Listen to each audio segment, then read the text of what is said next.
ایک آدمی جو بھوک افلاس سے نابرد ازما ہے، اس کو صبر کی ضرورت ہے کہ وہ شکایت نہ کرے، اس میں گزارا کرے۔ جو امیر آدمی ہے اس کو صبر کی ضرورت ہے کہ وہ پیسے کی وجہ سے آپے سے باہر نہ ہو جائے، دوسروں پر ظلم نہ کرے، دوسروں پر زیادتیاں نہ کرے، اور پیسے کی وجہ سے گناہ میں مبتلا ہونے جو ہے وہ نہ کرے، فضول خرچی وہ نہ کرے، اور وہ دکھلاوا نہ کرے۔ یہ ساری چیزیں جو صبر میں آتی ہیں، وہ اس حوالے سے صبر کرے جو پیسے والا ہے۔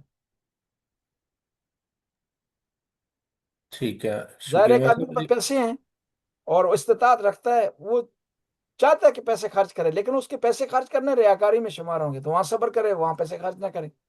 یا وہ جو ہے پیسے اس کے پاس ہیں، سب کچھ ہے، اور اس کے بعد جو ہے وہ چاہتا ہے کہ شادی میں ناچ گانا کرے، صحیح اس قسم کی محفلیں شادی میں کرے، پیسے کی زور پر، پیسے ہونے کی وجہ سے وہ وہاں پر صبر کرے، ان پیسوں کو بہترین طریقے سے استعمال کرے، وہ گناہ میں خرچ نہ کرے۔ ٹھیک۔ مولانا صاحب ایک کہ وہ بھی قرآن پاک میں آتا ہے ان اللہ مع الصابرین، کہ اللہ تعالیٰ جو صبر کرنے والوں کے ساتھ ہے۔ یہ اللہ تعالیٰ کا ساتھ ہونے کا کیا مراد ہے؟ یعنی اللہ صبر تعالیٰ کرنے کا والوں ساتھ ہونے کا مراد ہے کہ یعنی جو آدمی صبر کرے گا تو اللہ بھی اسے مدد کرے گا۔ جس طرح آپ نہیں کہتے کہ پریشان ہونے کی ضرورت نہیں، میں تمہارے ساتھ ہوں، صحیح یہ مراد ہے اللہ کے ساتھ ہونا، ورنہ اللہ جسم نہیں ہے، صحیح، یا مکان اور جگہ کسی خاص جگہ پر نہیں ہے کہ کسی کے ساتھ ہو۔ ساتھ کا معنی یہ سپورٹ میں، ایک کنایا ہے عربی زبان کا، سپورٹ میں ہے، یعنی اللہ تعالیٰ مدد کرتا ہے اس آدمی کی جو صبر کرتا ہے۔ ٹھیک ہے، ہمارے یہاں عام طور پہ استعمال کی جاتا ہے نا، صبر شکر کرو، تو شکر بھی صبر کے ساتھ جوڑتے ہیں، اس کا بھی کوئی ظاہر میننگ ہے؟ مطلب صبر بھی کریں اور شکر بھی کریں، جبکہ صبر کرنے والا جو ہے وہ اپیرنٹلی پرابلمس کا شکار ہوتا ہے، تو وہ پھر شکر اس کے لیے کرنا ذرا جی مشکل لگتا یہ جو یہ صحیح ہے کہا جاتا ہے، کیوں کہ آپ اس مشکل کا شکار ہوئے ہیں، خدا کا شکر ادا کریں۔ ممکن ہے خداوند تعالیٰ نے ایک بڑی مشکل سے آپ کو بچایا ہے، چھوٹی مشکل میں مبتلا ہوئے ہیں، تو اس وجہ سے صبر بھی کریں اور شکر کریں۔ شکر کا معنی ایک اور بھی ہوتا ہے کہ اللہ کی رضا پر راضی ہونا۔ گویا آپ پر مصیبت ہے، یہ ٹینشن کا شکار ہیں، آپ شکایت نہیں کر رہے، اور ساتھ ساتھ اللہ کی رضا پر راضی ہیں کہ اسی میں کوئی بہتری ہوگی، میری تربیت کے حوالے سے، میرے تجربے کے حوالے سے اس میں کوئی بہتری ہوگی، یا خدا مجھے سبق سکھانا چاہتا ہے اس لیے اس میں بہتری ہوگی، یا ایک بڑی مصیبت سے خدا نے مجھے بچایا ہے، ایک بڑی بیماری سے بچانے کے لیے مجھے مبتلا کیے، زکام میں، کھانسی میں، ان چیزوں میں۔ اس طرح کے جو ہے وہ معاملات جو ہے وہ ہو سکتے ہیں۔ انسان کو ہر حالت میں اللہ کی بارگاہ میں صبر بھی کرنا چاہیے اور شکر کرنا چاہیے، اور وہ شکر اور صبر ایک ساتھ ملتے جلتے ہیں، کہ یہ ساتھ ہو سکتے ہیں، صبر بھی ہو ساتھ شکر بھی ہو، اور پھر شکر بھی ہو اور شکر صبر کی صورت میں ہو، ایسا معاملہ بھی ہو سکتا ہے، کیونکہ شکر کے کئی کوالٹی ہیں، کئی طریقہ کار ہیں نا شکر کے۔ ایک دفعہ زبان سے آپ شکر ادا کرتے ہیں، ایک دفعہ آپ کوئی کام کر کے اللہ تعالیٰ کا شکریہ ادا کرتے ہیں، دنیاوی لحاظ سے بھی اس طرح ہے کہ آپ اس کو کوئی مدد کرتا ہے، ایک دفعہ زبانی اس کا شکریہ ادا کرتے ہیں، ایک دفعہ آئندہ آپ اس کی مدد کرتے ہیں، وہ بھی ایک قسم کا شکریہ ہوتا ہے۔ یہ شکر ادا کرنے کے مختلف طریقے ہیں، صبر بھی ان میں سے ایک ہو سکتا ہے۔ ہے۔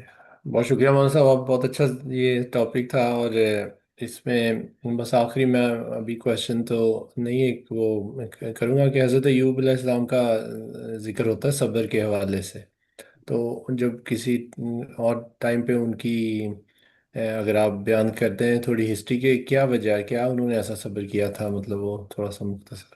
جی جی، انہوں نے ان پر مشکلات آئی ہیں، طرح طرح کی نا بیماریاں آئی ہیں، مشکلات آئی ہیں، اور ان کے مال ضائع ہو گیا، ان کی اولاد دنیا سے چلی گئی، اس کے باوجود بھی خدا تعالیٰ کا شکر ادا کرتے رہے، اور گناہ میں مبتلا نہیں ہوئے، خدا کی نافرمانی نہیں کی، خدا سے دور نہیں ہوئے، ان اتنی مشکلات کے باوجود بھی۔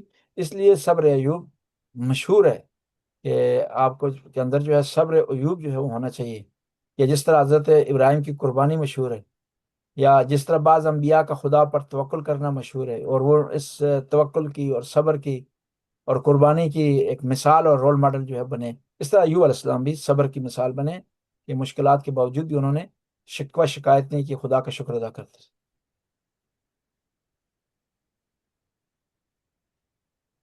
بہت شکریہ مولانا صاحب۔ خدا آپ کو سلامت رکھے جی، یہاں مکمل کرتے ہیں۔ اللہم صلی علی محمد و آل محمد، یا علیم و یا علیم و یا غفور و یا رحیم، یا اللہ اس قلیل سی عبادت کو قبول و منظور فرما۔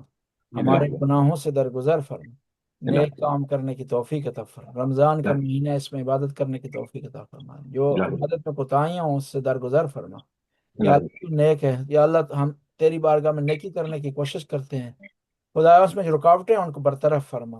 یا اللہ تو غفور رحیم، رحم کرنے والے، کرم کرنے والے، زمانے کے امام کے زور میں تعجیل فرما۔ یا اللہ ایران کو کامیابی عطا فرما، ظالم کو ظلم سے محفوظ فرما، اللہ خامنائی کو طول عمر عطا فرما۔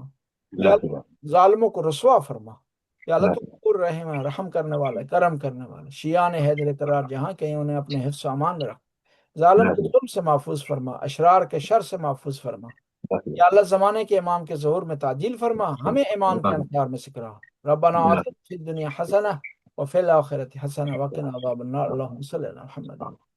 مرحومین کے لیے قبلہ بسم اللہ الرحمن الرحیم، الحمد للہ رب العالمین الرحمن الرحیم مالک یوم الدین، ایاک نعبد و ایاک نستعین، اہدنا الصراط المستقیم صراط الذین انعمت علیہم غیر المغضوب علیہم ولا الضالین۔